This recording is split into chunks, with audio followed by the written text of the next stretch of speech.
रीनाताई प्रार्थना करा.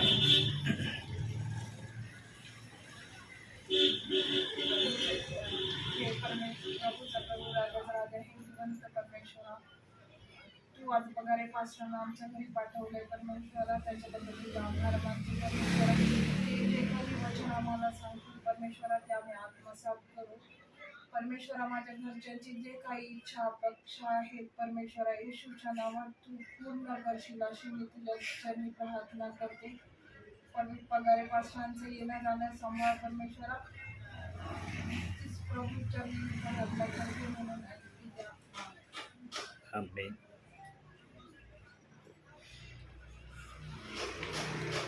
प्रियांनो, बायबल हे विशेष अनुषंगाने देव बाप्पाने आम्हाला दिलेलं आहे.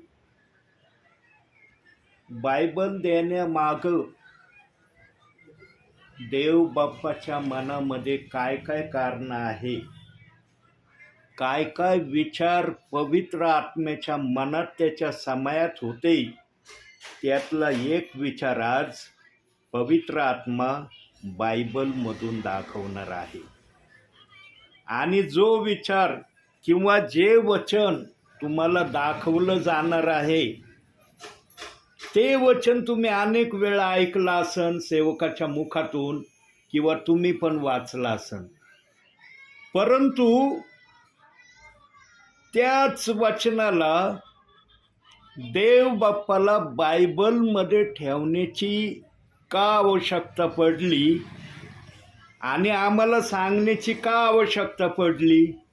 मनुष्याला तर समजत होतं. आता ते वचन दाखवल्यावर बघा, जगातला कोणताही व्यक्ती त्या वचनाच्या पलीकडची अपेक्षा नाही करत. तेच त्याची अपेक्षा या पृथ्वीवर जगत असताना आहे.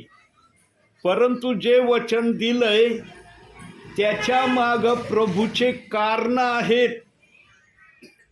ते वचन तुम्हाला सहज समजणार आहे, परंतु देवाला ते वचन ठेवायची गरज का पडली. मनुष्याला तर कळत होतं मला माझ्या भावी जीवनामध्ये काय करायचंय, कसं चालायचंय, कसं राहायचंय, माझे फिलिंग मला कशी व्यवस्थित ठेवायची, सगळं त्याला कळत होतं. परंतु पवित्र आत्म्याने आपल्या वचनामध्ये तो शब्द विशेष अनुषंगाने ठेवलेला आहे. त्या शब्दाच्या माग देव बाप्पाला फार मोठी इच्छा विश्वासणाऱ्यांकडून पूर्ण करून घ्यावयाची होती. परंतु जी योजना, जी इच्छा प्रभूने त्या वचना संदर्भामध्ये विश्वासणाऱ्याकडे विश्वासानं पाहण्याच्या दृष्टिकोनातून ते वचन दिलं, त्या दृष्टिकोनाप्रमाणे आजचे विश्वासणारे प्रभू समोर तसे प्रभूला दिसत नाही. वचन वाचत असतानाही किंवा वचन ऐकत असतानाही काही विश्वासणारे आणि काही सेवक, विश्वासणारे नव्हे तर सेवकांची सुद्धा याच्यामध्ये वर्णी देवबाप लावित आहे. प्रियांनो, अंतिम समयामध्ये प्रभूला अंतिम आपल्या मनातल्या इच्छा पूर्ण करण्याची किंवा मनातल्या काही इच्छा सांगण्याची इच्छा त्याने बायबलमध्ये वचनासहित ठेवली. म्हणून देव बाप्पाला माहीत आहे की मी बायबलमध्ये कुठं कोणता शब्द लिहिला आहे आणि जो शब्द पूर्ण होण्याअगोदर प्रभूचं येणं होणार नाही. आणि प्रभूने सांगितलं की याच्यात जे जे लिहिलेलं आहे ते पूर्ण झाल्याशिवाय माझं दुसरं आगमन होणार नाही.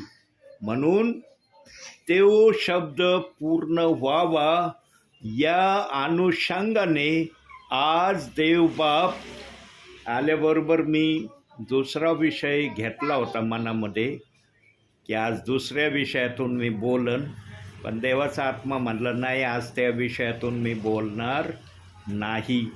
म्हणजे संदेशाचा विषय नव्हता माझ्या डोक्यात, मला बोलायचं होतं वेगळं. म्हणजे माझ्या मनात वेगळे विचार आले होते, पण देवबाप म्हणलं तुझ्या विचाराने नाही चालणार, मी तुझा विचार मी मान्य करणार नाही. तू शांत राहायचं, जेव्हा प्रार्थना स्टार्ट होईल तेव्हा मला काय करायचं ते तुझ्या मुखातून मी प्रगट करीन. प्रियांनो, पवित्र आत्मा अंतिम समयामध्ये आपल्या सेवकांच्याद्वारे, आपल्या विश्वासणाऱ्यांच्याद्वारे बोलणार आहे. हे त्यांनाच अनुभवायला मिळेल ज्यांच्यामध्ये पवित्र आत्मा आहे. ज्यांच्यामध्ये पवित्र आत्मा कार्य करत नाही, पवित्र आत्मा त्यांच्याबरोबर बोलत नाही, त्यांना समजणार नाही ही भाषा जे पवित्र आत्मा माझ्या मुखातून तुम्हाला सांगत आहे. परंतु देवबाप्पाने अंतिम समयामध्ये सर्वांना सूट देण्याचं पण ठरवलंय. सूट देण्याचं पण ठरवलंय. जे प्रभूच्या इच्छेप्रमाणे चलत नव्हते त्यांनी जर संकल्प केला की मला आता प्रभूच्या इच्छेप्रमाणे चालायचंय, लगेच प्रभू त्यांच्याबरोबर समेट करायला आज तयार आहे. प्रभू वाट नाही बघत, मला विचार करू द्या, तू मागील जीवनात कसा वागलास, काय काय पाप माझ्या विरुद्ध केलेत, कसे कसे केले, कुठं कुठं केले, तुला पाप करण्याची इच्छा का झाली, या गोष्टी या समयामध्ये प्रभूचा आत्मा आठवणार नाही. जो विश्वासणारा विश्वासाने देव बाप्पाकडे आशेने पाहिल की मला प्रभू तुझ्या इच्छेप्रमाणे चालायचंय, पवित्र आत्मा लगेच त्याच्यामध्ये यायला सुरुवात करेल. पण तुमच्या मनाची तयारी टेम्पररी नसली पाहिजे. टेम्पररी जर असली ना, माझं फक्त एवढं एखादं गोष्ट पूर्ण होण्यापुरतं प्रभू मी तुझ्याकडं आलो, ती गोष्ट माझी पूर्ण झाली, मग मी माझं जसं मागचं जीवन जगत होतो पुन्हा त्या जीवनात मी जाईन, अशा हेतूने ना अशा विचाराने जो कोणी प्रभूकडे येईन ना, प्रभू मन आणि अंतःकरण ओळखणारा देव आहे. त्याला मनातलं कळतं, अंतःकरणातलं कळतं की हा माझ्याकडं आलाय किंवा माझ्याकडे येण्याची इच्छा करतोय, याच्या मनामध्ये काय भावना घेऊन तो येत आहे. पूर्ण मनाने, अंतःकरणाने, जीवाने तो जर प्रभूकडे आला तर प्रभू इन्कारही करणार नाही. पण जर काही ठराविक गोष्टी हेतूनही आलेला आहे, मग पवित्र आत्मा आपल्या पद्धतीने करेल त्याला जे करायचं ते. सर्वांना सक्ती करता येते, पवित्र आत्म्याला सक्ती करता येत नाही. लक्षात ठेवा, पवित्र आत्म्याला जबरदस्ती चालत नाही. तो जबरदस्तीच्या अधीन कधी जात पण नाही. त्याच्या मनामध्ये जे येईल ते तो करतो. म्हणून त्याने अंतिम समयामध्ये एक वचन दिलं जे आपण काढणार नाही. वारंवार ते वचन तुम्ही वाचलंय किंवा ऐकलंय, आज फक्त मुखातून ऐका ते वचन. कलसे 1:26 मध्ये सांगितलंय, जे गुज युगानुयुग पिढ्यानपिढ्या गुप्त ठेविले होते ते आता त्याच्या पवित्र जनांना प्रगट झाले आहे, ते वचन आहे. हा जो शब्द आहे, या समयामध्ये पवित्र आत्मा या शब्दाला पूर्ण करण्याची इच्छा ठेवतो. परंतु हा शब्द सर्व सेवकांच्या मुखातून प्रगट होईल असं नाही. कारण तिथं प्रभूने 8 आणि शर्ट ठेवली त्या वचनामध्ये की जे प्रभूच्या नजरेमध्ये पवित्र जन आहे त्यांनाच मी कळविल. जर मला वाटलं तर त्या पवित्र जनांची पण मी सक्ती मान्य नाही करणार. मी पवित्र जन आहे, हा बोललंच पाहिजे तू माझ्या बरोबर, ही सक्ती पवित्र जनांची पण पवित्र आत्म्याला अमान्य आहे. त्याला जर वाटलं की या परिवारात माझं एखादं नवीन गुज, एखादा नवीन शब्द मला या विश्वासणाऱ्यांना प्रगट करायचा आहे, तर पवित्र आत्मा बोलेल. म्हणून मी जे मनामध्ये योजित होतो ते आज या शब्दातून मी या प्रियजनांना बोलन. पण प्रभू म्हणलं, तू कोणाच्या नावाने आलास? स्वतःच्या नावाने आलास का माझ्या नावाने आलास? म्हणलं, प्रभू तुझ्या नावाने आलो. माझ्या नावाने आला ना, मग माझ्या नावाने मी सांगन मला काय बोलायचंय. तुझ्या नावाने जर आलेला असला, तू म्हणत असशील, तर मी बोलणार नाही. आणि जर मी तो विषय काढला असता आणि मला बोलता नसतं आलं, तर तुम्ही काय म्हणले असते, अरे बापरे, दरवेळेला पगारी पास्टर काय वचन सांगतात आणि आज पगारी पास्टरांना असं काय झालंय? एक वाक्य बोलते, थांबते, त म चाललंय त्यांचं. त्यांना कळणं पण मला काय बोलायचं आणि काय सांगू. आणि वचन एकीकडं त्यांचं बोलणं एकीकडं चाललंय. प्रियांनो, मनाचा संदेश, ज्याला बुद्धीचा संदेश हे नाव पौलानं दिलंय, तो संदेश कधीच व्यवस्थित नसतो. त्या संदेशाला सुरुवातही नसते, त्या संदेशाला शेवटही नसते. आणि त्या संदेशाच्या मध्ये सेवक काय बोलल, कसं बोलल ते ऐकणाऱ्यांनाच कळतं. पण जर पवित्र आत्म्यातून असेल तर पवित्र आत्मा सुरुवात जशी करतो चांगल्या रीतीने, तसा शेवटही चांगलाच करतो. बघूया आता आज एक नवीन शब्द तुम्ही ऐकणार आहात, एकदम नवीन ऐकणार आहात. आता मला माहिती नाही जगाच्या पाठीवर या वचनावर किती जणांनी संदेश दिलाय किंवा नाही दिला. आणि जर दिलेला असेल, मी असं खात्रीपूर्वक नाही म्हणत की या वचनावर कुणीच संदेश दिलेला नाही, कारण या वचनावर संदेश दिलेला असेल. पण तो संदेश त्या समयात ज्यांनी दिलाय तो संदेश कसा होता आणि आज पवित्र आत्मा त्याच वचनातून बोलणार आहे, त्या वचनाचा संदेश आजचा कसा आहे हे तुम्हाला लक्षात येईल. वेळ नाही कहता आपण काढूया आता फेल्पेकराचं पत्र. मला पुस्तकाचं नाव सांगायचं. कोणतं पुस्तक आहे? माग आहे इकडं हां, इकडं थोडंसं मागं यायचं. फेल्पेकर नाव येईल. आलं ना फिल्पे? हां, चौथा अध्याय काढा. काढलं? चौथंच वचन. प्रभूमध्ये सर्वदा आनंद करा, पुन्हा म्हणणे आनंद करा. परत लावा, परत वाचा. प्रभूमध्ये सर्वदा आनंद करा, पुन्हा म्हणेन आनंद करा. आता बघा, कोणता विश्वासणारा आपल्या भावी जीवनामध्ये प्रभूमध्ये दुःख राहायला मागतोय, दुःखी चालायला मागतोय? आहे का कोणता विश्वासणारा असा की तो म्हणतो मी प्रभूमध्ये आलो, मला दुःख भोगायचंय? हा, त्याच्यावर जर दुःख आलं, परिस्थितीने जर आलं, तो भाग वेगळा आहे. पण स्व इच्छेने मी दुःखाला आपल्या जीवनात घ्यायला आलोय किंवा दुःखामध्ये चालायला आलोय, असा विश्वासणारा आहे का कुणी? माझ्या माहितीप्रमाणे एकही नसेल.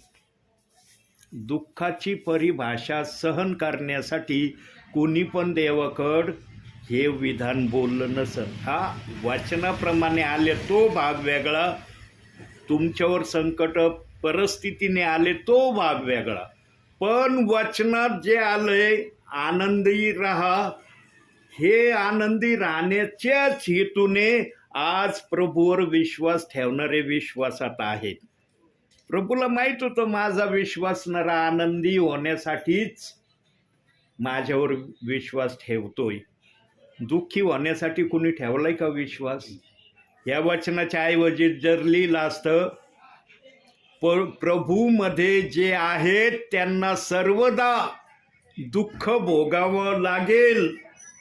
मी पुन्हा सांगेन, दुःख भोगावं लागेल. किती जण आले असते प्रभूमध्ये आज, किंवा किती जण आज प्रभूमध्ये असते म्हणले असते दुःख नको बा, आम्हाला दुःख भोगायला नाही जायचं, हे जीवन एकदाच भेटतं, थोडीशी मौज मजा करायला आम्हाला आवडेल, दुःख भोगायचं कशासाठी, नाही नाही हे जमणार नाही आम्हाला.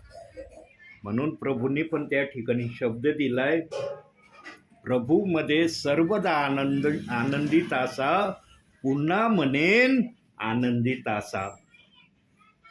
का आनंदित असा म्हणला प्रभू?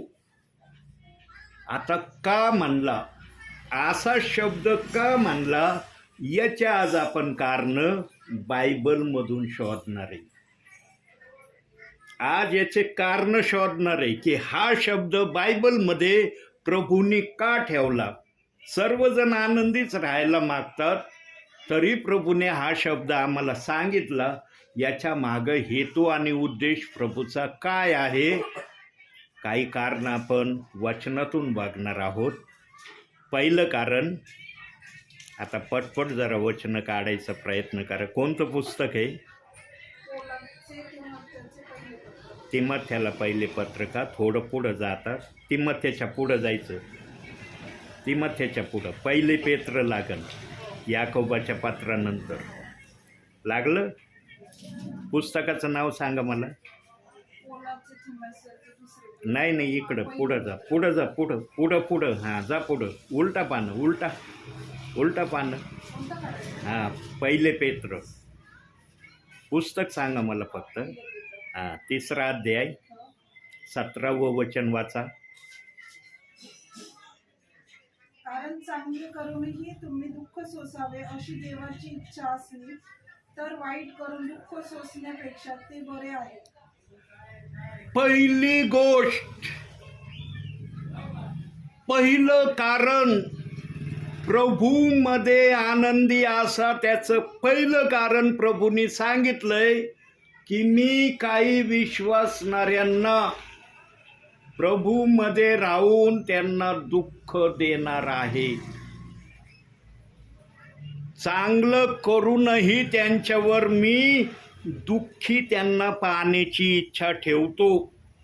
आणि मग त्याचं कारण पुढं सांगितलंय की वाईट करून दुःख सोसण्यापेक्षा चांगलं करून दुःख भोगणे बरे आहे. म्हणजे थोडक्यात दुसऱ्या शब्दात जर सांगायचं झालं याच वचनाला, या शब्दाला, तर देव बाप काही विश्वासणाऱ्यांची दुःखामध्ये राहण्याची तयारी आहे का नाही याची परीक्षा घेणार आहे.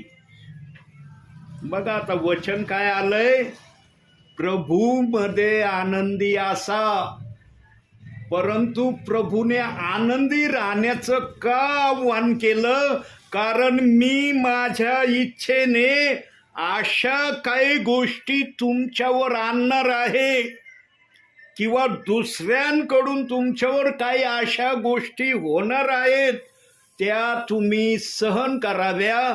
आणि प्रभूमध्ये सर्वदा प्रभूसमोर माणसाला जरी आनंदी नाही दिसले चालेल, पण प्रभूला आनंदी दिसले पाहिजे.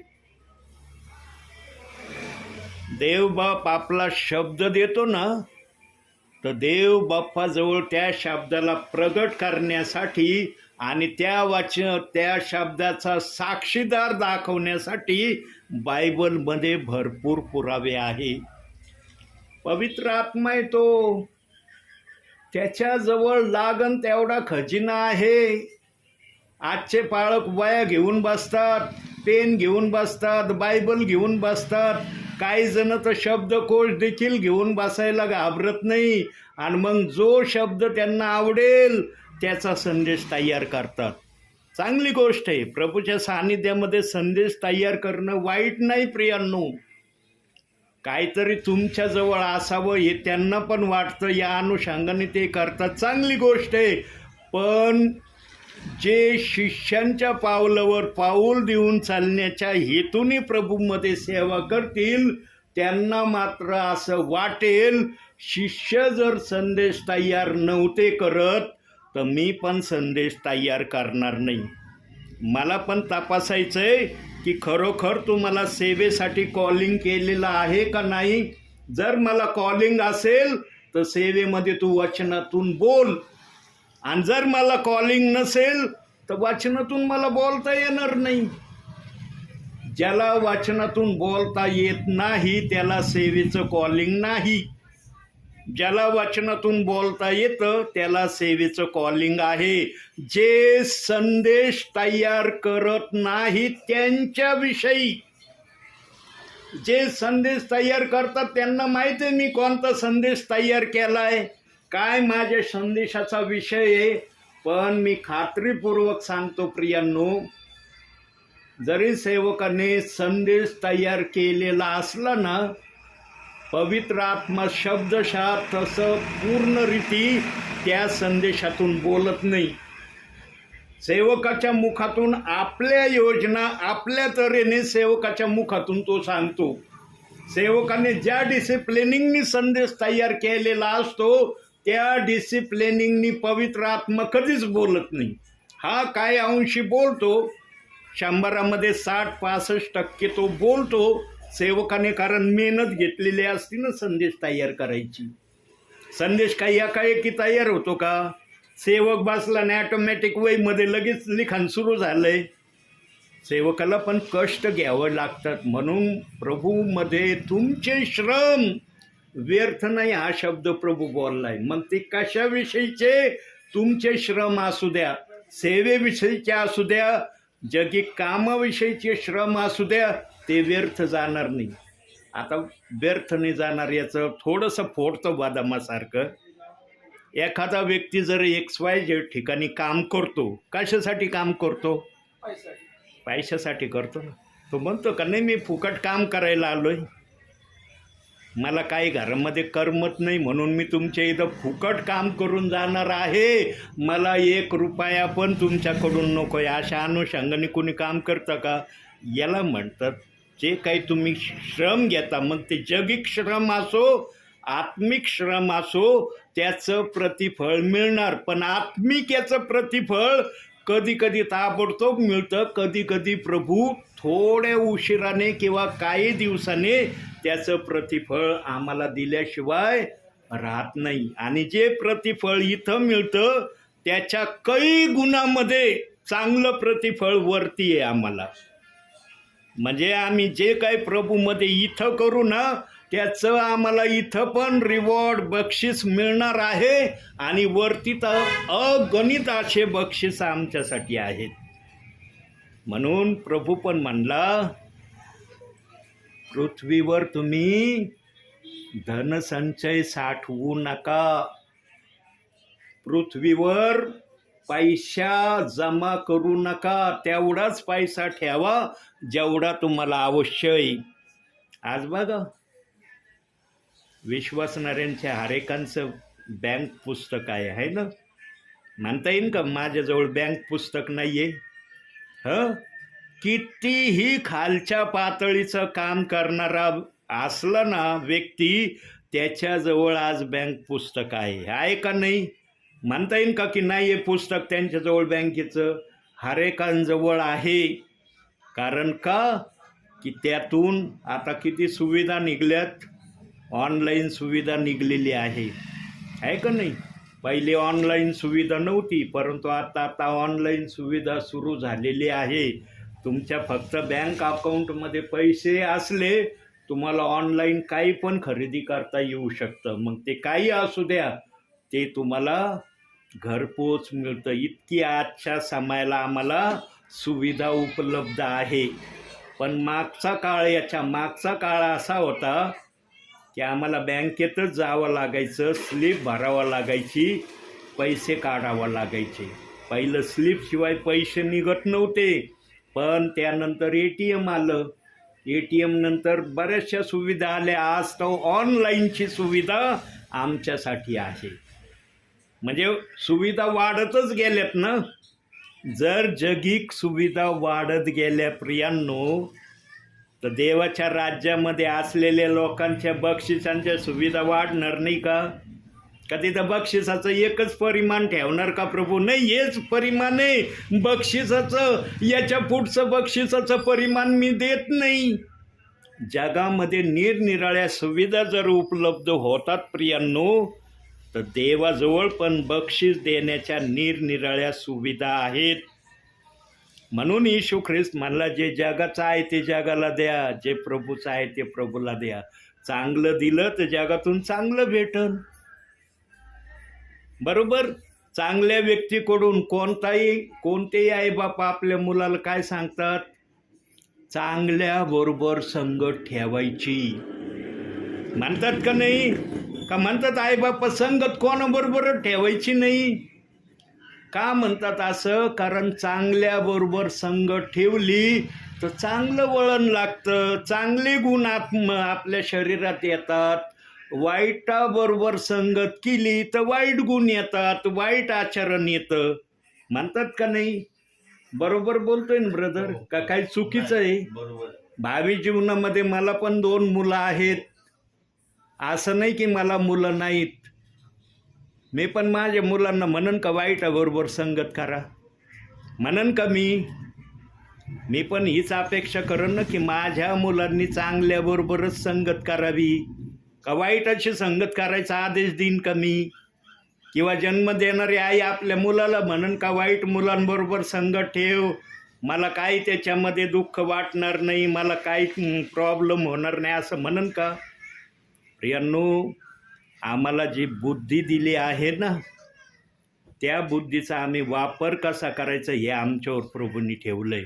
आता प्रभूला एवढा आम्हाला समजत असलेला असतानाही प्रभू म्हणतो, प्रभूमध्ये सर्वदा आनंदी असा, पुन्हा म्हणेन आनंदी असा. कोणता व्यक्ती दुःखी राहायला मागतोय? आनंदी म्हणण्याचं पहिलं कारण दाखवलं की एखाद्याला प्रभूला तपासायचं असेल तर तो चांगलं करूनही त्याला दुःख भोगण्याची तयारी प्रभू त्याच्याकडून करून घेण्याची इच्छा ठेवतो. आणि जगाच्या पाठीवर अशी प्रक्रिया, या वचनाप्रमाणे प्रक्रिया चाललेली आहे. जर हे वचन दिलंय तर ही प्रक्रिया चालली, पण नेमकं सांगता येणार नाही ही कुठं चालली, कोणावर चालली, कशी चालली, पण ही प्रक्रिया चाललेली आहे. आता दुसरं कारण बघू.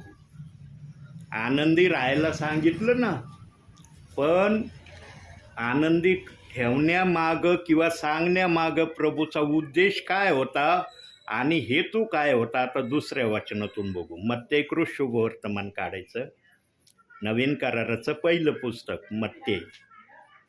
फार लांब गेले. इकडं नाही, पुढं जा, इकडं. ते जुना करार आहे. मी तुमच्या पुस्तकाच्या उलगडण्यावरून समजतो.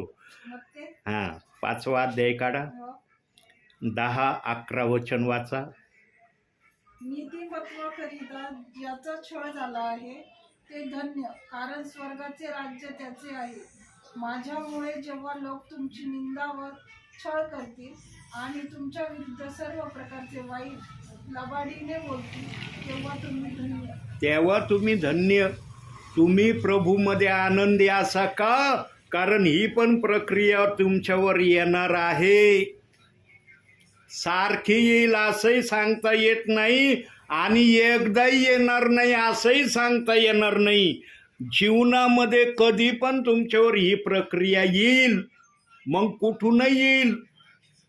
कधी कधी तुमच्या घरातून पण येण्याची संभावना आहे. ध्यानात ठेवा, एखाद्याला सुधरवण्यासाठी बिघडलेलं असलं ना, त्याला फक्त लक्षात ठेवा, मी मागच्या संदेशात सांगितलं होतं, परिवारामध्ये जर एखादा मुलगा खोडसाळ असला किंवा एखादी मुलगी आपल्याच पद्धतीने चालणारी असली, त्या मुलीला अथवा त्या मुलाला सुधरवायचं कसं हे आईबापाशिवाय कोणालाच करणं शक्य होत नाही. कारण आईबापांना त्या मुलाच्या कोणत्या हद्दीपर्यंत आम्ही गेल्यावर यांच्यात सुधारणा होईल हे आईबापांना कळतं, बाकी इतरांना ते कळू शकत नाही. इतर जण थोडं प्रयत्न करतील, पण त्या प्रयत्नाला यश येईल याची गॅरंटी नाही. पण आईबापांनी जर ते प्रयत्न सुरू केले, एक ना एक दिवशी तो मुलगा अथवा ती मुलगी सुधारल्याशिवाय किंवा व्यवस्थित झाल्याशिवाय राहणार नाही. हे झालं घरातल्या उदाहरणाचं बोलतोय प्रभू. पण घरातून सर्वदाच असं होईल असं पण नाहीये प्रियांनो. पण जगामध्ये आम्ही वावरत असताना या वचनाप्रमाणे आमच्यावर प्रक्रिया झाल्याशिवाय राहणार नाही असं प्रभूला आपल्या समयात दिसलं होतं, जेव्हा या वचनाची जडणघडण प्रभू करत होता आणि या वचनाचं प्रकाशन पवित्र आत्मा बघत होता की हा शब्द मी लिहितोय खरा, पण भावी काळामध्ये म्हणजे आत्ताच्या या वर्तमान काळापर्यंत या शब्दाचं अनुकरण किंवा या शब्दाचं वर्तन कसं असणार आहे ते पवित्र आत्म्याला त्या समयात दिसलं होतं. आणि जे पवित्र आत्म्याला त्या समयात दिसलं होतं त्यातलं काही अंशी पवित्र आत्मा माझ्या मुखातून तुम्हाला सांगते. जरुरी नाही की पवित्र आत्म्याला सगळं दिसलं होतं ते सगळं तुम्हाला सांगन, कारण पवित्र आत्म्याला जेवढं आवश्यक वाटतं तेवढंच पवित्र आत्मा संदेशातून आपल्या विश्वासणाऱ्यांना कळवतो. का? कारण पवित्र आत्म्याला कळतं किती भाषा याला बोलल्यावर याला समजल. कधी कधी ऐकणार म्हणतो ना, संधी डोक्यावून चालला माझ्या. का म्हणतो? जेव्हा असाध्य गोष्टी ऐकत राहिलं ना मग ते समजत नाही, हे घ्यायचं का हे घ्यायचं, ते घ्यायचं का ते घ्यायचं. म्हणून पवित्र आत्मा लिमिटेड सांगतो. पण एका शब्दाने धन्यता त्याने व्यक्त केली. काय? स्वर्गामध्ये तुमची जागा फिक्स तर आहेच आहे, पण तुम्हाला प्रतिफळ पण स्वर्गामध्ये मोठं मिळणार आहे. आणि जेव्हा या प्रक्रिया तुमच्यावर येतील तेव्हा विशेष करून या वचनाची तुम्ही आठवण करायची की प्रभू काय म्हणला, सर्वदा प्रभूमध्ये आनंदी असा, पुन्हा म्हणेन आनंदी असा. देव बाप्पाने जे पण वचन ठेवलंय ना त्याच्या मागं देव बाप्पाचं कारण आहे. बघा आता देवबाप आपल्या वचनाची कारणं, काही वचनाची कारणं सांगायला सुरुवात केली त्याने की मी हा शब्द का ठेवला, काय कारण आहे मला हे शब्द ठेवायला आवडले किंवा या शब्दामध्ये मला आनंद होत आहे किंवा झालाय, याचं प्रमाण तो सेवकाच्या मुखातूनच प्रगट करणार आहे. अंतिम समयाचे निरोपे देवाचे सेवक आहेत, देवाच्या सेविका आहेत, देवाचे ब्रदर आहेत जे वचन सेवा करतात. ते ज्यांच्या दीक्षा झाल्या नाही परंतु त्यांना वचन सांगण्याची कृपा पवित्र आत्म्याने दिली ते सुद्धा याच्यामध्ये आहे. पण जे वचन पवित्र आत्म्यातून सांगतात त्यांच्याविषयी पवित्र आत्मा बोलतोय. जे पवित्र आत्म्यातून बोलत नाही त्यांच्याविषयी मला काही सांगता येणार नाही. त्याचा न्याय प्रभू करणार आहे. म्हणून प्रभू म्हणला तुम्ही कोणाचा न्याय करू नका. तुम्हाला जी सेवा दिली ती सेवा आत्म्याच्या प्रेरणेने करण्याची फक्त इच्छा ठेवा. सांगा प्रियांनो, आमच्या भावी जीवनामध्ये आम्हाला कधी कधी बाहेरचे लोक त्रास देतात का नाही? आमच्या विरोधात काही कुभांडाने काय बोलतात का नाही? अपशब्द आमच्या विरोधात आम्ही ऐकतो का नाही? त्या वेळेला आम्ही शांतता धरावी. या अनुषंगाने ते आनंदी असा म्हटलंय. जो आनंदी असेल ना त्याला या ऐकूनही दुःख होणार नाही. वाचा परत तेच वचन 10-11. नीतिमत्वाकरिता ज्याचा छळ झाला आहे ते धन्य, कारण स्वर्गाचे राज्य त्याचे आहे. माझ्यामुळे जेव्हा लोक तुमची निंदा व छळ करतात आणि तुमच्या विरुद्ध सर्व प्रकारचे वाईट लबाडीने बोलतील तेव्हा तुम्ही धन्य. बघितलं, आम्ही त्या समयामध्ये विशेष करून आनंदी राहायचं, ऐकल्यावर दुःखी नाही व्हायचं. त्यांनी एक प्रकारचा आम्हाला त्रास दिलाय तर मी डबल त्रास या व्यक्तीला कसा देऊ शकतो, कसा मला डबल त्रास देता येईल याची खटपट करू नका. कारण देव न्यायाधीश आहे, देव न्याय करील. पण त्यांनी तुम्हाला खात्रीचा वायदा, खात्रीचा शब्द दिलाय की तू धन्य आहेस, आशीर्वादित आहेस आणि तुला स्वर्गामध्ये याचं बक्षीस मोठं दिलं जाणार आहे. कोणी जर तुला हू म्हणलं तर तू तू म्हणू नको. ईट का जवाब मैं पत्थर से दूंगा ही भाषा तू बोलू नको. तिथं आम्ही वचनाप्रमाणे आचरण ठेवण्याची प्रक्रिया माणसाला नव्हे तर सर्व समर्थ प्रभूला आम्ही दाखवणं गरजेचं आहे. म्हणून येशू म्हणला, कोणी जर तुमच्या एका गालात मारली तर दुसरा गाल पुढं करा. देवबाप्पाने जे पण शब्द बायबलमध्ये ठेवले ना प्रियांनो, त्याचं विशेष कारण आहे आणि ते विशेष कारण पवित्र आत्म्याशिवाय कोणी बोलू शकत नाही. वचनं सर्वांना माहीत असतात. बायबलचे अभ्यासक असे आहेत प्रियांनो, माझ्या जीवनामध्ये मी बायबल वाचण्याचा शेवटचा आकडा विश्वासणाऱ्यांकडून ऐकलाय. XYZ जणांनी 52 वेळेस पूर्ण बायबल वाचला आहे. माझ्या जीवनात मी ऐकलाय तो शब्द. आणि जर एखाद्याने हा शब्द उच्चारला तर मी विश्वास ठेवलाय की यांनी असं केलंय. आता बाकीच्या गोष्टी प्रभूला माहीत आहे. मला एवढी भाषा देवबाप्पांनी शिकवली आणि मी त्याच्यावर विश्वास ठेवतो की प्रभूच्या सान्निध्यामध्ये जर कुणी काही सांगतो किंवा काही बोलतो तर ते प्रभूच्या नावाने खरं आहे असा तरी मी विश्वास ठेवतो. 52 वेळेसपर्यंतचा शब्द मी ऐकलेला आहे की कोणीतरी 52 वेळेस बायबल पूर्ण वाचलंय. पण तुमच्यासाठी आता एक शब्द प्रभू मला सुचवित आहे. तुम्ही पण आपल्या भावी जीवनामध्ये एकदा तरी तुमच्या आत्म्याला म्हणण्याची संधी मिळावी या अनुषंगाने एकदा तरी बायबल पूर्ण वाचण्याच्या तयारीत राहा. जर वाचलं नसेल तर वाचायला सुरुवात करा आणि जर तुम्ही एकदा वाचला असेल तर दुसऱ्यांदा वाचायची तयारी करा. बायबल वाचणं चांगली गोष्ट आहे. केलं असलं तर पुढची प्रक्रिया परत करा, रिपिटेशनमध्ये करा. जितक्यांदा तुम्ही बायबल वाचता ना तितक्यांदा पवित्र आत्मा तुम्हाला नवीनच गोष्टी बायबलमधून शिकवेन.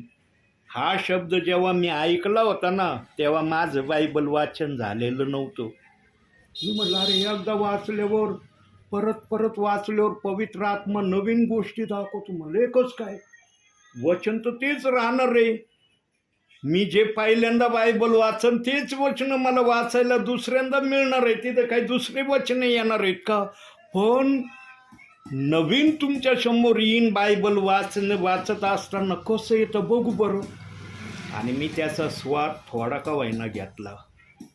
जेव्हा पहिल्यांदा मी बायबल पूर्ण वाचलं आणि जेव्हा मी दुसऱ्यांदा पुन्हा ते बायबल वाचायला घेतलं प्रियांनो, मला खरोखर काही ठिकाणी अनुभव आला. काही ठिकाणी मला खरोखर अनुभव आला की देवाचा आत्मा नव्याने माझ्याशी त्याच वचनातून बोलत होता. म्हणून मला म्हणता येतं प्रियांनो की मी बायबल जर 2.5 वेळा माझ्या भावी जीवनात प्रभूने मला वाचण्याची संधी दिली, देवाच्या आत्म्याने मला 30% बायबल समजावून सांगितलं आहे. म्हणून आज मी सेवेमध्ये आहे. काढली का बाई ब्रदर? दिसतंय कशातून बघून मी संदेश देऊ राहिलोय. संदेशाचं वचन पण काय आलंय आज आणि ते वचन का प्रभूंनी ठेवलंय ते वचनातूनच पवित्र आत्मा दाखवत आहे की हे वचन मी बायबलमध्ये कोणत्या कारणाने ठेवलं की विश्वासणाऱ्याने प्रभूमध्ये सर्वदा आनंदी राहावं. त्याचे कारण दाखवित आहे प्रभू. पहिलं कारण दाखवलं, आता दुसरं कारण तुम्ही पाहत आहात. प्रियांनो, देव बाप्पाने हे बायबल विशेष योजनेने आमच्या हातात दिलेलं आहे. पण प्रभूंनी काही योजना आम्हाला कळवल्यात, काही योजना प्रभूने आजही आपल्या मनात ठेवलेल्या आहे. का ठेवल्या मनामध्ये? कारण त्याला अंतिम समयामध्ये त्या गुजाच्या स्वरूपाने आपल्या विश्वासणाऱ्यांना कळवायच्या होत्या. प्रियानो, देव बाप्पाला जर बायबल लिहिणं समजतं तर देव बाप्पाला बायबल पूर्ण कसं माझ्या विश्वासणाऱ्याला कळवावं हे पण कळतं प्रभूला. प्रभू असा नाही की एक गोष्ट केली म्हणजे प्रभूला दुसरी गोष्ट विचार करावा लागतो. आता दुसरी गोष्ट कशी करू मी? सगळं प्रभूला माहीत आहे. फक्त प्रभू आपल्या समयामध्ये आपल्या दासाच्या मुखातून हे प्रगट करतो आणि ते प्रगट करण्याचं प्रमाण पण त्यांनी दाखवलंय. पवित्र जनांशिवाय तो कोणाला सांगणार नाही. त्याने फायनल डिसिजन देऊन ठेवलाय, मी पवित्र जनांशिवाय कोणाला सांगणार नाही. गुजाविषयीचं तरी गुज रहस्य सांकेतिक भाषा हे फक्त पवित्र जनांना प्रभू प्रगट करणार आहे, बाकी जनांना नाही. जर सर्वांना प्रगट करायचं असतं तिथं पवित्र जन शब्द वापरायची प्रभूला गरजच नव्हती. मग कलसे 1:26 मध्ये का म्हणलं तो पवित्र जनांना मी प्रगट करीन, ते वचन आहे. मी वचनाची परिभाषा त्यांना सांगन की ही भाषा काय आहे. सांगा, तुम्हाला हे वचन माहिती नव्हतं का? प्रभूमध्ये सर्वदा आनंदी असा, हे वचन माहिती नव्हतं तुम्हाला? होतं ना माहिती, तुम्ही वाचलं असेल, ऐकलं असेल. तरी आज प्रभूने हे वचन आपल्या समोर ठेवलंय. म्हणजे प्रभूला या वचनाविषयी सर्व माहिती आहे, जी माहिती सेवकाला नाही. 2 कारणं प्रभूंनी दाखवलं. आता तिसरं कारण आपण बघूया की प्रभूमध्ये आनंदी राहण्याविषयी प्रभू का म्हटला. त्यासाठी काढूया आपण 1 पेत्र.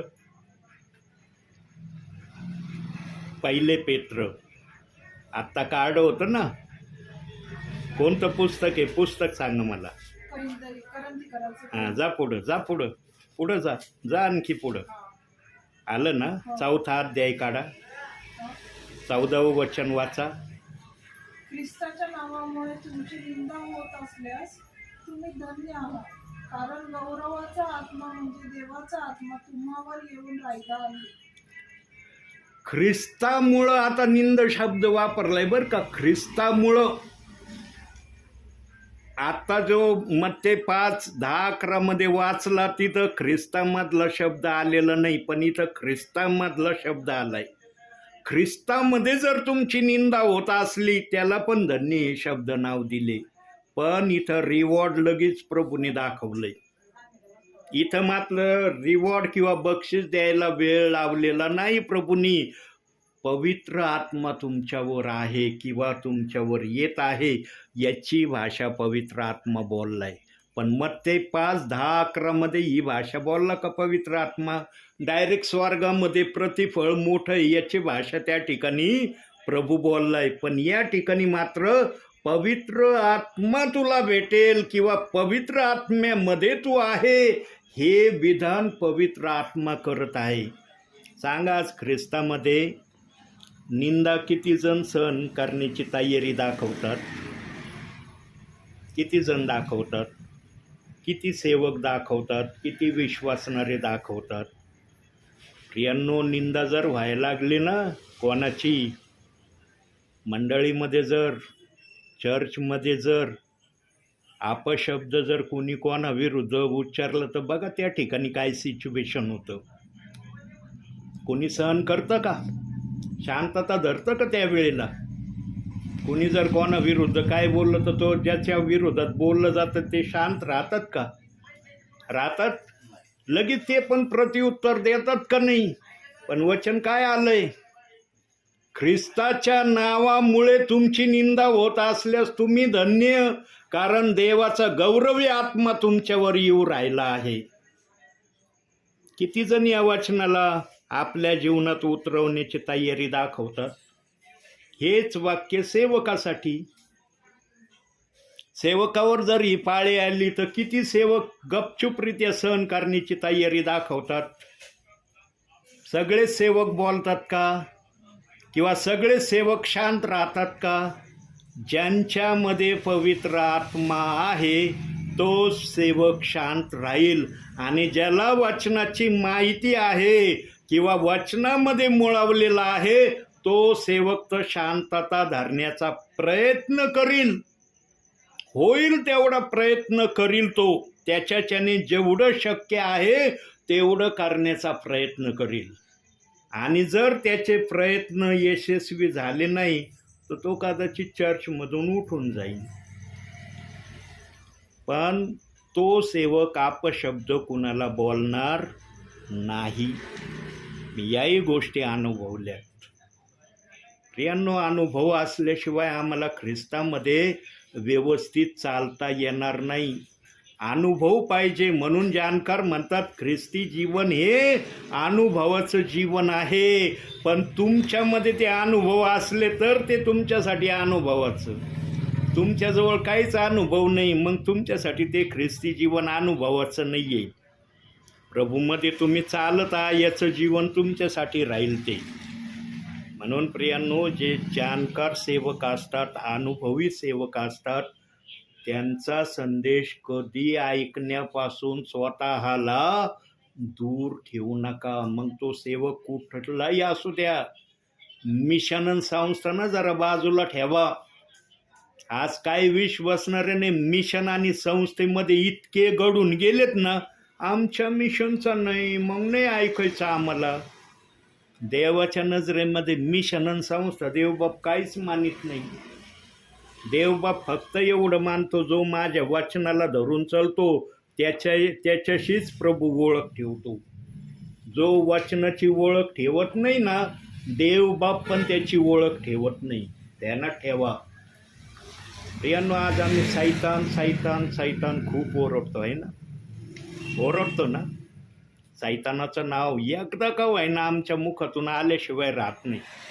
विशेष करून सेवकाच्या मुखात तर हमखास एकदा का व्हायना सैतान हा शब्द आल्याशिवाय राहत नाही. पण सैतान पण ध्यान देऊन ऐका. पवित्र आत्मा सैतानाची काय बात तुम्हाला सांगतोय आज. ध्यान देऊन ऐका ही बात. सैतानाची विशेष बात प्रभू आज काय सांगत आहे. सैतान पण कोणत्याही विश्वासणाऱ्यावर योग्य समयापर्यंत त्याच्यावर हल्ले करतो. त्याच्यानंतर सैतान पण त्याच्यावर हल्ले नाही करत. म्हणतात अरे बापरे ब्रदर, आज काय असं बोलू राहिले. आम्ही तर आत्तापर्यंत असं ऐकलंच नाही की सैतान योग्य समयापर्यंतच विश्वासणाऱ्यावर हल्ले करतो, त्याच्यानंतर सैतान हल्लेच करत नाही. नाही गडे, हे ब्रदरांचं काय आम्हाला विचार पटत नाही. नाही हे ब्रदर जरा आता लयच ओव्हरटेक काहीतरी सांगू राहिले आम्हाला. बायबलमध्ये त्याचा पुरावा आहे. पवित्र आत्म्याजवळ याचा सबूत आहे. आणि तो सबूत तुम्हाला मी वचनातून दाखवणार आहे. काढा इब्रिकराचं पत्र. मी पण काढणार आहे जरा ते वचन. इब्रिकराचं पत्र 10वा अध्याय काढा. नाही,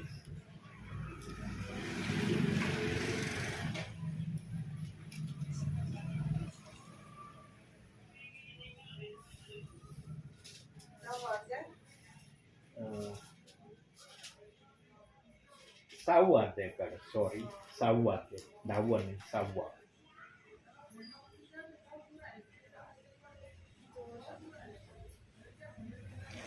वाचा 5वं वचन.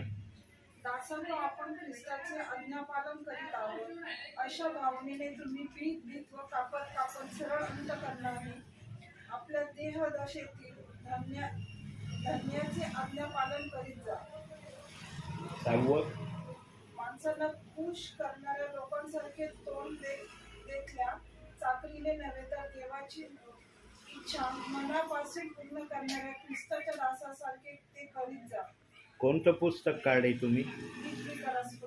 हां, इब्री कार्ड आहे ना. 6वा अध्याय कार्ड आहे ना.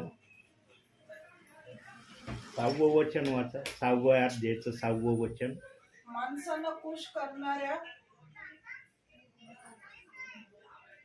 माणसाला खुश करणाऱ्या लोकांसारखे तोंड देखल्या चाकरीने नव्हे, तर देवाची इच्छा मनापासून पूर्ण करणाऱ्या ख्रिस्ताच्या दासासारखे ते करीत जा. नाही, आता माझ्या याच्यातून वाचतो 5 आणि 6 वचन याच्यातून वाचतो. इब्रीकराचं पत्र 6वा अध्याय 5वं आणि 6वं वचन. बघा 5वं वचन वाचतो. आणि ज्यांनी देवाच्या सुवचनाची व येणाऱ्या युगाच्या सामर्थ्याची रुची घेतली, ते जर पतित झाले तर त्यास पश्चाताप होईल, असे पुन्हा नवीन करणे अशक्य आहे. हे त्याचे पतन म्हणजे त्यांनी देवाच्या पुत्राला नव्याने वधस्तंभावर खेळणे व त्याचा उघड अपमान करणे असे आहे. कारण जी भूमी आपल्यावर वारंवार पडलेला पाऊस पिऊन आपली लागवड करणाऱ्यास उपयोगी अशी हिरवळ उपजविते, तिला देवाचा आशीर्वाद मिळतो. आणि जी भूमी काटे झाडे व कुसळे उपजविते, ती टाकाऊ व शापित होण्याच्या लागात आलेली आहे, तिचा शेवट जळणी आहे.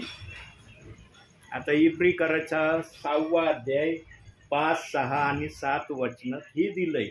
परंतु ताईंनी जे पुस्तकातून वाचलं ते वचन या वचनाप्रमाणे नव्हते. बरोबर. प्रियांनो, सैतान एखाद्याच्या माग कोटपर्यंत लागतो जोपर्यंत तो व्यक्ती देवाच्या नजरेमध्ये पूर्णपणे पतित होत नाही, म्हणजे त्याला पुन्हा नव्याने येशू ख्रिस्ताला परिधान करावा अशा परिस्थितीमध्ये जोपर्यंत तो जात नाही तोपर्यंत सैतान त्याचा पिछा करतो. आणि जेव्हा सैतानाला दिसतं हा पूर्ण पतित झाला आहे, तेव्हा सैतान त्या व्यक्तीला सोडून देतो. मग सैतानाला कळतं आता याला प्रभू सहाय्य करणारा नाही. भावी जीवनामध्ये आता याच्यावर काय काय परिस्थिती येणार आहे हा फक्त मी पाहत राहीन. आता मी याला छेडायला काही मला माझ्या वाटत नाही, कारण हा देवाच्या नजरेमध्ये संपलेला आहे. प्रियांनो, सैतान पण मरेपर्यंत कोणाच्या मागं लागत नाही, ध्यानात ठेवा. बघा देव बाप्पाच्या आत्म्याने सैतानाच्या मनातलं काय आहे, म्हणजे यावरून काय समजतं प्रियांनो, किंवा प्रभूला यातून काय सांगायचंय तुम्हाला, की सैतानाला देखील बायबल माहीत आहे की प्रभूने बायबलमध्ये कोणकोणते वचन ठेवले आहेत आणि कसे कसे ठेवले आहेत आणि त्या वचनाची परिभाषा काय आहे हे सैतानाला माहीत आहे. म्हणून सैतान पण कोणत्याही विश्वासणाऱ्याच्या माग तोपर्यंत लागतो जोपर्यंत तो इब्री 6:6 प्रमाणे पतित होत नाही. पतित झाल्यावर सैतान त्याचा पिछा सोडून देतो. आणि ज्याचा सैतान पिछा सोडून देतो मग तो विश्वासणारा आपल्या भावी जीवनामध्ये बघा एक वचन काढा, नीतिसूत्रे, स्तोत्रसंहितेच्या नंतर स्तोत्रसंहिता ते संपलं की नीतिसूत्रे येईल. आलं? 28वा अध्याय काढा, नीतिसूत्रे 28वा अध्याय.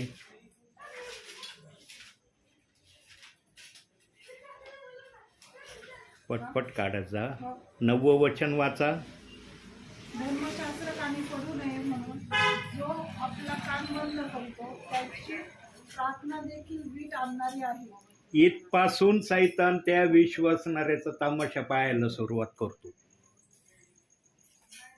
कारण त्याला माहीत असतं की याची प्रार्थना देवबापा ऐकणार नाही, याच्या प्रार्थनेचं उत्तर मिळणार नाही. इथपासून सैतान त्या व्यक्तीची हाल बघण्याची तयारी ठेवतो. मग भावी जीवनामध्ये अनेक त्याला गोष्टी दिसतात, कारण त्याला माहिती आहे प्रभू याला तेवढी सहाय्यता करणार नाही.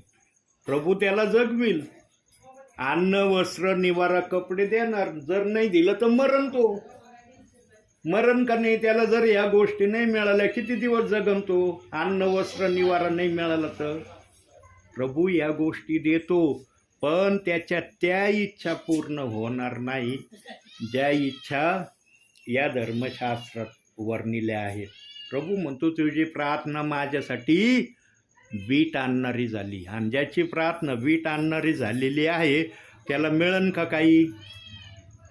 एवढं तर कळतं ना आम्हाला, वीट येणारी प्रार्थना याचं काही भेटन का? सैतान एखाद्याच्या मागं हा शब्द ऐकेपर्यंत मागं लागतो, आणि जेव्हा त्याला कळतं ना या शब्दापर्यंत आलोय मी, लगेच त्या विश्वासणाऱ्यापासून सैतान हटून जातो. सैतान म्हणतो आता याच्या मागं लागण्यात काय अर्थ नाही, आता प्रभूच्या याच्या मागं लागलेलं आहे. आता प्रभू कसा कसा याच्या मागं लागला फक्त मी बघा. मग पृथ्वीवर एकच विश्वासणार आहे का? सांगा तुम्ही, मीच आहे का पृथ्वीवर विश्वासणारे? आहेत ना अनेक जण, पण पतित कोण झाले आहेत ना हे प्रभूशिवाय कोणाला सांगता येणार नाही. हे पण लक्षात ठेवा, पतिताची भाषा प्रभूशिवाय कोणीच सांगू शकत नाही. पण आजचे काही सेवक कोणाविषयी बोलण्याचं धाडस करतात. पतित फक्त प्रभूला माहिती आहे कोण पतित झालाय आणि कोण पतित नाही झाला. आज एखाद्यावर जर दुःख संकट असले, तो दुःख संकटाने व्याप्त असला, लगेच म्हणतो पतित झालाय तू, पतित नाही होत. प्रभूंनी सांगून ठेवलंय, माझ्या नावामध्ये मी तुझी परीक्षा घेईन, किंवा तुला तुझ्या परिस्थितीमुळं पण या गोष्टी तुझ्यावर येतील. हा भाग एक आहे, सैतानाच्या हातून पतित होणं हा भाग दोन आहे. पतित होण्याच्या दोन गोष्टी, एक स्वतःच्या इच्छेने किंवा प्रभू पण त्या व्यक्तीला तपासण्याच्या हेतूने. पण जेव्हा सैतानाकडून पतित झाला मग तो संपला. मग सैतान त्याच्याबरोबर राहत नाही, सोडून जातो सैतान त्याला. तो म्हणतो आता याच्या मागं लागण्यात काय अर्थ नाही, आता हे पतित झालेला आहे. देव बाप्पाच्या नजरेमध्ये जो पतित झालाय तो खरा पतित आहे. आणि तो पतित प्रभूने आम्हाला सांगितलं नाही, प्रभूने दाखवलं नाही, हे पतित आहे तो पतित आहे. आम्ही कधीही कोणाला आपल्या बुद्धीने म्हणू नये तुम्ही पतित झाला. आणि या पतित जर झाला असं एखादा उच्चारण करतो, याचा अर्थ त्या व्यक्तीने त्या व्यक्तीचा न्याय केला. आणि देव म्हणतो कोणाचा न्याय करू नका. न्याय करायचं काम फक्त प्रभूच्या हातात आहे. कोणी कोणावर कुठले ऑब्जेक्शन घेऊ नये. तुम्ही देवाचा निरोप सांगा, देवाचा आत्मा देवाचा निरोप कधीच कोणाचा न्याय करण्याच्या हेतूने बोलणार नाही. देवाने जर न्याय करू म्हटलेलं नाही ना, कुणाचा न्याय करू नका, तर पवित्र आत्मा न्यायाची भाषा सेवकाच्या मुखातून बोलणारच नाही. कारण त्याने वचन देऊन ठेवलंय बायबलमध्ये, कोणाचा न्याय करू नका. म्हणून तुम्हाला मी वारंवार सांगत असतो, अंतिम समयामध्ये जे पण सेवक सेविका ब्रदर येतील ते काय संदेश देतात, कसा देतात, वचन किती दाखवतात हे बारकाईने बघा. पण तुम्ही कोणाची भावना दुखवायची नाही.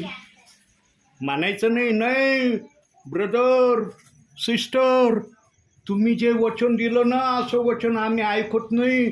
आमच्याकडे XYZ येतात ना देवाचे सेवा करणारे, त्यांच्याकडून आम्ही वेगळं ऐकतो. कधी त्यांची भावना दुखवू नका.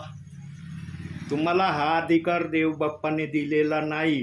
फक्त ध्यानात ठेवा की यांचं बोलणं कसं आहे आणि दुसऱ्यांचं बोलणं आम्ही कसं ऐकतो याची तुलना मात्र तुम्ही करा, की हा संदेश आम्ही कसा ऐकला, हा संदेश आम्ही कसा ऐकला. पण कुणाला दुखवू नका. कारण प्रभूनी मत्ते 12:36 सांगितलंय, जो व्यर्थ शब्द तू बोलशील त्याचा न्यायाच्या दिवशी मी हिशोब घेईन. म्हणून बोलू नका कुणाला. कोणाच्या भावना दुखावण्याचा तुम्हाला देव बाप्पाने अधिकार दिलेला नाही. जो आत्म्याच्या प्रेरणेने येतो ना तोच ही भाषा बोलेल. जो आत्म्याच्या प्रेरणेने येत नाही तो काय बोलेल मला माहिती नाही.